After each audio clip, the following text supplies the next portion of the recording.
George Washington, original hero of the country, doesn't like political parties. His successors formed two political parties, the Federalists and the Republicans.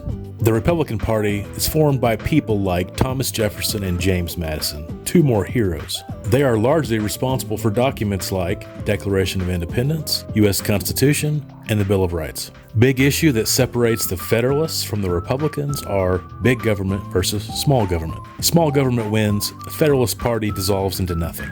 After the chaos of the election of 1825, the Republican Party splits apart and breaks into many factions, and eventually coalesces around two parties, the Democrat Party established in the 1830s and the modern-day Republican Party established in the 1850s. Big issue of this day, slavery.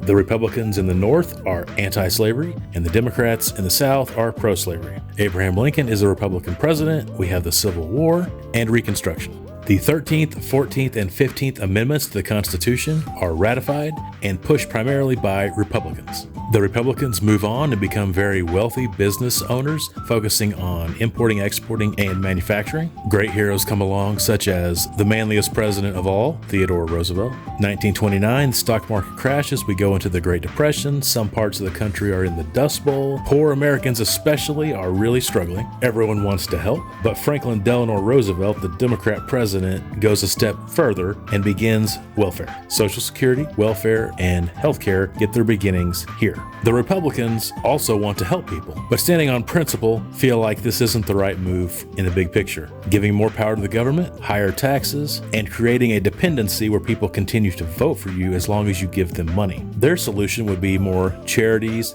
and private sector organizations and churches to help the poor. The American people say no. They like Franklin Delano Roosevelt's New Deal. Former loyal voting blocs like African Americans switch over to the Democrats because of welfare. So opinions on welfare become the biggest issue of the day. From this point on, the Democrat Party becomes less and less like their original Republican Party that they came from, and become more like the Federalist Party and become big government. And in our modern day, big government versus small government, capitalist versus socialist, and social issues are the issues of the day. Currently, the Republican Party leans conservative and libertarian, and the Democrat Party leans progressive and authoritarian.